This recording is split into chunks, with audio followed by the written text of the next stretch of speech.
ভারতে এক বছরে ধ্বংস করা হলো ঐতিহাসিক 4 মসজিদ। ভারতে 800 বছরের মুসলিম শাসনামলে ব্যক্তি, সমাজ এবং রাষ্ট্রীয় উদ্যোগে অসংখ্য মসজিদ প্রতিষ্ঠিত হয়েছিল।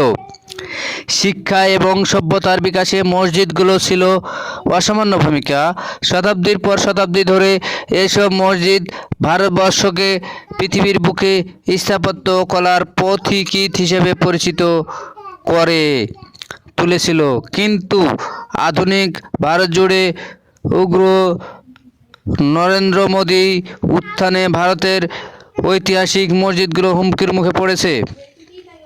সাম্প্রদায়িক বিরোধ উস্কে দিয়ে দমন পীড়ন চালিয়ে প্রতিনিয়ত মসজিদ কিংবা মুসলিম স্থাপনা ধ্বংস করা হচ্ছে। 90 দশকের শুরুর দিকে ঐতিহাসিক বাবরি মসজিদ ধ্বংস করার মধ্য দিয়ে ভারতে মসজিদ ভাঙার সংস্কৃতি শুরু করেছিল উগ্র নরেন্দ্র মোদী সরকার। এরপর গত 3 দশকে কখনো রাস্তা সম্প্রসারণ অজুহাতে, কখনো মন্দির সরানো, মন্দিরের স্থানে মসজিদ নির্মাণের অভিযোগে কয়েকশো মসজিদ বুলডোজার দিয়ে গুঁড়িয়ে দিয়ে কথিত ধর্মনিরপেক্ষ রাষ্ট্র ভারত সম্রাট আওরঙ্গজেব নির্মিত ঐতিহাসিক জ্ঞানব্যাপী মসজিদ এবং সুলতান ইলতুৎমিশ নির্মিত শামসি মসজিদও রেহাই পায়নি। নরেন্দ্র মোদীর আক্রোশ থেকে এগুলো নিয়েও ষড়যন্ত্র চলছে।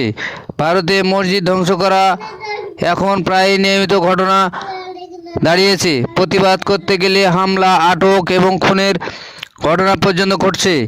এমনকি গত 1 বছরেই 4টি ঐতিহাসিক মসজিদকে ধ্বংসের খবর আন্তর্জাতিক গণমাধ্যমে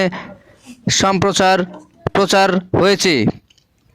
যদিও স্থানীয় জরিপে এই সংখ্যা আরও বেশি হবে বলে অনুমান করছেন বিশেষজ্ঞরা।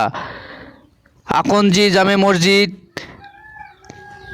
2024 সালের জানুয়ারি মাসে রাজধানী দিল্লির মেহরৌলিতে অবস্থিত 600 বছরের পুরনো এ মসজিদটিকে রাতের অন্ধকারে বুলডোজার দিয়ে গুঁড়িয়ে দেওয়া হয়। মসজিদটি ছিল কম্পাউন্ডে একটি ছাত্রাবাস এবং একটি কবরস্থান ছিল, সেগুলো ধ্বংস করা হয়। প্রয়াগরাজ শাহী মসজিদ 2024 সালের জানুয়ারি মাসে উত্তরপ্রদেশের প্রয়াগরাজ শাহী মসজিদকে গুঁড়িয়ে দেয় স্থানীয় যোগী সরকারের বরখাস্ত বাহিনী। মসজিদটি 14 শতকের সম্রাট শের শাহর শাসনামলে নির্মিত হয়েছিল। হাওলতওয়ানি মসজিদ মাদ্রাসা ভারতের উত্তরাখণ্ডের হাওলতওয়ানি শহরের ঐতিহাসিক হাওলতওয়ানি মসজিদ মাদ্রাসাকে ধ্বংস করা হয় গত বছরের ফেব্রুয়ারি মাসে। তখন স্থানীয় মুসলমানরা প্রতিবাদ করলে গুলিতে অন্তত 5 জন নিহত হন। নুরি মসজিদ সর্বশেষ গত ডিসেম্বরের মাসে বুলডোজার চালানো হয় উত্তরপ্রদেশের ফতেপুর জেলার 200 বছরের পুরনো নুরি মসজিদ।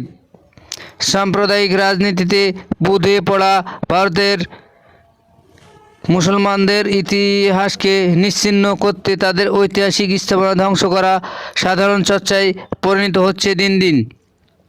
চৌকি রাজ্যের আসাম্বা ইসলার আরও একটি মসজিদ ভাঙার তদবির চলছে খুব জোরের সঙ্গে। এমনকি রাজ্যের মুখ্যমন্ত্রী নিজেই প্রশাসনকে এই বলে উস্কে দিচ্ছে, মুসলমানরা নিজেদের ঘরবাড়িকেও মসজিদ বলে প্রচার করে। এসব পবিত্র মসজিদ ধ্বংসের সঙ্গে সঙ্গে সে দেশের মুসলিমদের জীবনকেও দুর্বিষহ করে তোলা হয়েছে। মুসলিমদের আবেগ, অস্তিত্ব ও চোখের পানিকে উপেক্ষা করেই এসব ধ্বংসকাণ্ড চালানো হচ্ছে, মোদী সরকার চালাচ্ছে।